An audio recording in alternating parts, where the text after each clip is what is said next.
Hello, welcome to Orchid Villa. ഞാൻ Maxi Jude.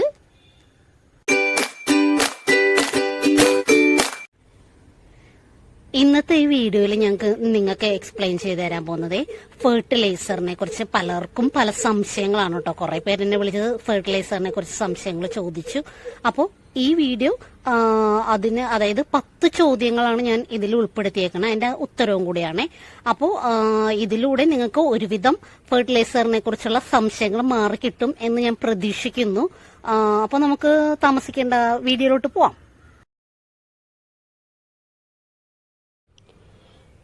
നമ്മൾ മനുഷ്യര് വിശപ്പകിടാനായിട്ട് ഭക്ഷണം കഴിക്കാറുണ്ട്. ആരോഗ്യത്തിന് വേണ്ടിയും എല്ലാം കൂടിയാണ് നമ്മൾ ഉപയോഗിക്കുന്നത് ഭക്ഷണം. അപ്പോൾ അതുപോലെ തന്നെയാണ് നമ്മുടെ ഓർക്കിഡിന്റെ വളർച്ചയ്ക്കും അതിന്റെ ആരോഗ്യത്തിനൊക്കെ ആയിട്ട് നമ്മൾ അതിനും ഫുഡ് കൊടുക്കണം. ഓർക്കിഡിന്റെ ഫുഡ് എന്ന് പറയുന്നത് ഫെർട്ടിലൈസർ ആണ്. അപ്പോൾ ഒരു കാരണവശാലും ഫെർട്ടിലൈസർ നമ്മൾ അവോയ്ഡ് ചെയ്യാൻ പാടില്ല. പലർക്കുള്ളൊരു അബദ്ധധാരണയാണ് ഓർക്കിഡിന് സ്പെഷ്യലായിട്ട് ഒരു വളം ഉണ്ടെന്നുള്ളത്. ഇല്ല കേട്ടോ, ഒരു കാരണവശാലും അങ്ങനെ ഒരു വളമില്ല. വിപണിയിൽ ഉണ്ട്, അതായത് ഓർക്കിഡിന് ചെയ്ത് കൊടുക്കാൻ എന്നൊക്കെ പറഞ്ഞൊക്കെ ഉണ്ട്. ഇപ്പൊ നമ്മൾ അത് തന്നെ നമ്മൾ ഓർക്കിഡിന് സ്പ്രേ ചെയ്ത് കൊടുക്കണമെന്നില്ല. ഇപ്പൊ നമ്മൾ വീട്ടിൽ ഉപയോഗിക്കുന്ന വളമോ അല്ലെങ്കിൽ കെമിക്കൽ വളമോ അല്ലെങ്കിൽ ഓർഗാനിക് വളമോ ഏത് വേണമെങ്കിലും നമ്മുടെ ഓർക്കിഡിന് നമുക്ക് സ്പ്രേ ചെയ്ത് കൊടുക്കാം കേട്ടോ.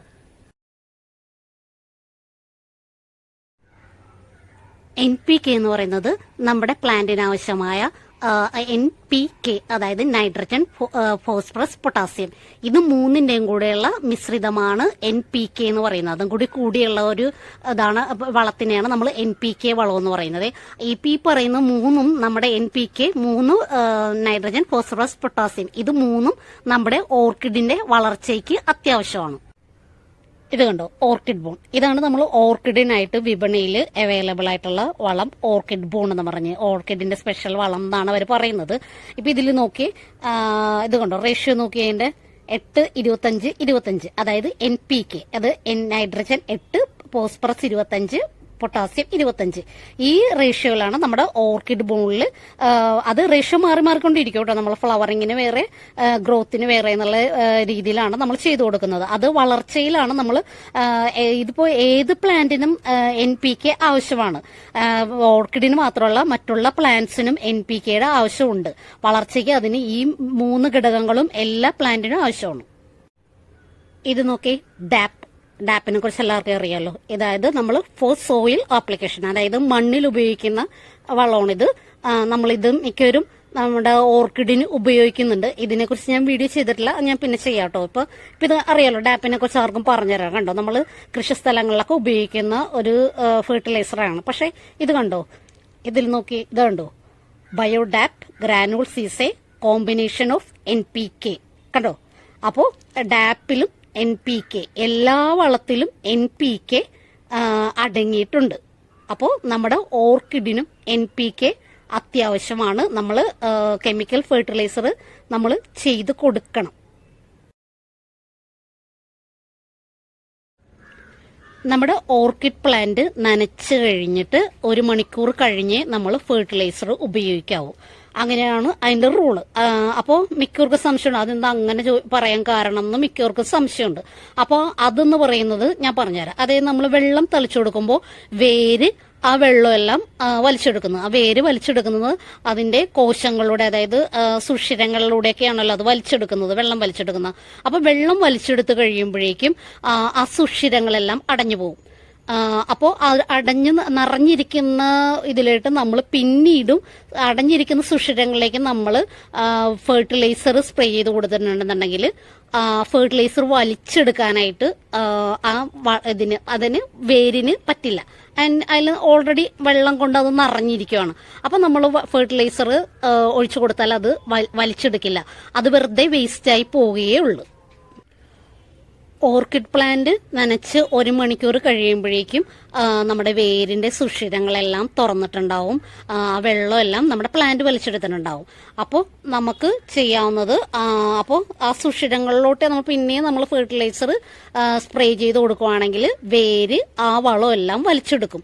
ഇല്ലെന്നുണ്ടെങ്കിൽ ആ വളമെല്ലാം വേസ്റ്റായി പോവും. നമുക്ക് അതായത് നമുക്ക് വെറുതെ പൈസ, ആ ഫെർട്ടിലൈസർ ഉപയോഗിച്ച് വെറുതെ പൈസ കളയാന്ന് മാത്രമേ ഉണ്ടാവുള്ളൂ. നമ്മുടെ ഓർക്കിഡിന് അതുകൊണ്ട് ഒരു പ്രയോജനം ഉണ്ടാവില്ല. പിന്നീട് ഒരു കാര്യം കൂടി പറയായേ, കെമിക്കൽ ഫെർട്ടിലൈസർ ചെയ്യുമ്പോഴാണ് നമ്മൾ 1 മണിക്കൂർ മുമ്പ്, അതായത് 1 മണിക്കൂർ മുമ്പ് നമ്മുടെ പ്ലാന്റ് നനച്ചിരിക്കണമെന്ന് പറയുന്നത്.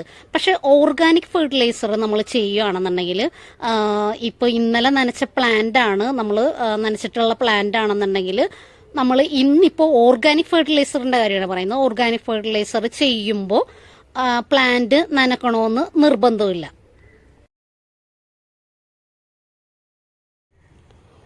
ഓർക്കിഡിന് നമ്മൾ വളം സ്പ്രേ ചെയ്ത് കൊടുക്കുക, അതായത് ലിക്വിഡ് ഫോം, അതായത് വെള്ളത്തിൽ കലക്കിയാണ്, ഡൈല്യൂട്ട് ചെയ്തിട്ടാണ് നമ്മൾ ലിക്വിഡ് ഫോമിലാണ് ഓർക്കിഡിന് നമ്മൾ വളം സ്പ്രേ ചെയ്ത് കൊടുക്കേണ്ടത്. ഒരു കാരണവശാലും ഖരപദാർത്ഥങ്ങൾ നമ്മുടെ ഓർക്കിഡിന് നമ്മൾ ഇട്ട് കൊടുക്കരുത്. അതായത് നമ്മുടെ മീഡിയയിലൊക്കെ തങ്ങി നിന്ന് അത് നമ്മുടെ ഫംഗൽ ഇൻഫെക്ഷൻസ് ഉണ്ടാക്കാൻ സാധ്യതയുണ്ട്. അതുകൊണ്ട് ലിക്വിഡ് ഫോമിലാണ് നമ്മൾ ഓർക്കിഡിന് വളം സ്പ്രേ ചെയ്ത് കൊടുക്കുന്നത്. നമ്മൾ കെമിക്കൽ ഫെർട്ടിലൈസറാണ് ചെയ്യുന്നതെങ്കിൽ, കെമിക്കൽ ഫെർട്ടിലൈസർ വാങ്ങിക്കുമ്പോൾ ഇത് കണ്ടോ, ഇതുപോലൊരു സ്പൂണായിരിക്കും നമുക്കത് കിട്ടുന്ന, ഫെർട്ടിലൈസറിനുള്ള തരിതരിയുള്ളതായിരിക്കും. അപ്പോൾ അവർ പറയുന്നത് 1 ലിറ്റർ വെള്ളത്തിന് ഇതിൽ നിറച്ച് ഒരു സ്കൂപ്പ്, ഈ സ്പൂൺ നിറച്ച് ഫെർട്ടിലൈസർ ഇടുക എന്നാണ് അവർ പറയുന്നത്. പക്ഷേ ഞാൻ പറയും, ഒരു കാരണവശാലും നമ്മൾ ഇത് ഇടരുത്. അതായത് ഒരു 1 ലിറ്റർ വെള്ളത്തിൽ ഈ സ്പൂണിന്റെ പകുതി മാത്രമേ നമ്മൾ ഉപയോഗിക്കാൻ പാടുള്ളൂ. ഓവറായിട്ട് ഫെർട്ടിലൈസർ ചെയ്യുന്നത് നമ്മുടെ പ്ലാന്റിന് കൊള്ളില്ല.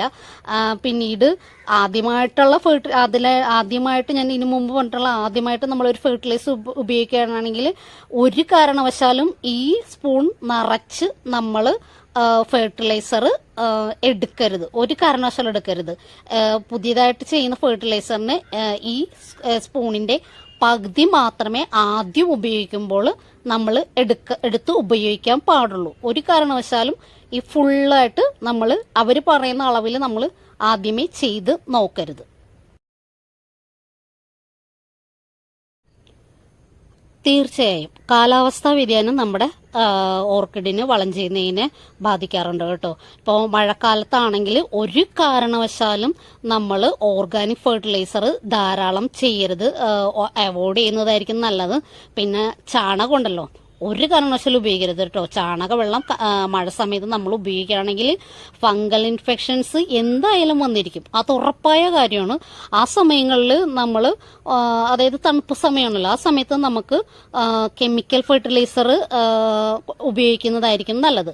പിന്നെ വെയിലുള്ള സമയത്താണെങ്കിൽ നമുക്ക് കെമിക്കൽ ഫെർട്ടിലൈസർ അറിയാമല്ലോ, ചൂട് കൂടുതലുള്ള സമയങ്ങളിൽ കെമിക്കൽ ഫെർട്ടിലൈസറിനും ചൂടുള്ളതാണ്. അപ്പോൾ നമ്മൾ ഓർഗാനിക് ഫെർട്ടിലൈസേഴ്സ് കൂടുതലായിട്ട് ഉപയോഗിക്കാനായിട്ട് ശ്രമിക്കുക. ഓർക്കിഡിന് നമ്മൾ വളം സ്പ്രേ ചെയ്ത് കൊടുക്കുന്നത് ലിക്വിഡ് ഫോമിലാണ്. അപ്പോൾ അത് നമ്മൾ സ്പ്രേ ചെയ്ത് കൊടുക്കേണ്ടത്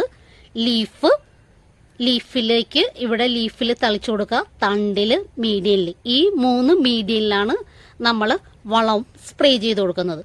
ഒരു കാരണവശാലും നമ്മൾ ഫ്ലവറിൽ ഫെർട്ടിലൈസറോ അതായത് വെള്ളമോ ഒന്നും വീഴാനായിട്ട് അനുവദിക്കരുത്. നമ്മുടെ ഫ്ലവറിന് ഡാമേജ് ഉണ്ടാവും. അപ്പോൾ നമ്മൾ ഫെർട്ടിലൈസർ ചെയ്യുന്നത് ലീഫിൽ, സ്റ്റെമ്മിൽ, മീഡിയനിൽ.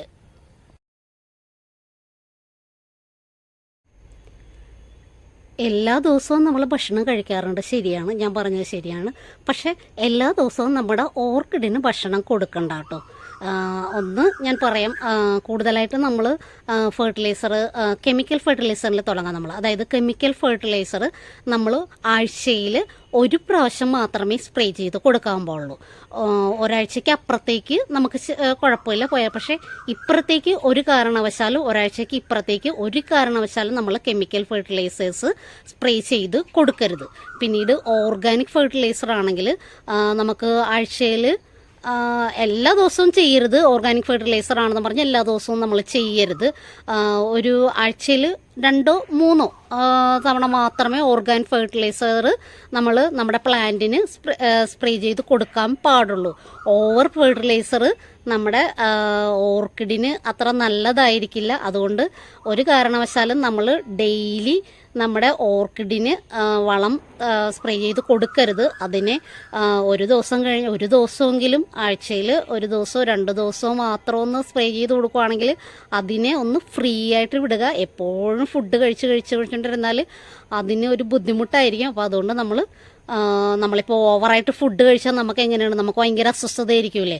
അതുപോലെ തന്നെ ആയിരിക്കും എല്ലാ ദിവസവും ഇതിന് ഫുഡ് കൊടുത്താൽ നമ്മുടെ ഓർക്കിഡിന് അസ്വസ്ഥത ഉണ്ടാവും. അപ്പോൾ അതുകൊണ്ട് കെമിക്കൽ ഫെർട്ടിലൈസർ ആഴ്ചയിൽ ഒരു പ്രാവശ്യം, ഓർഗാനിക് ഫെർട്ടിലൈസേഴ്സ് ആഴ്ചയിൽ 2 or 3 പ്രാവശ്യം മാത്രം സ്പ്രേ ചെയ്ത് കൊടുക്കാൻ ശ്രമിക്കുക.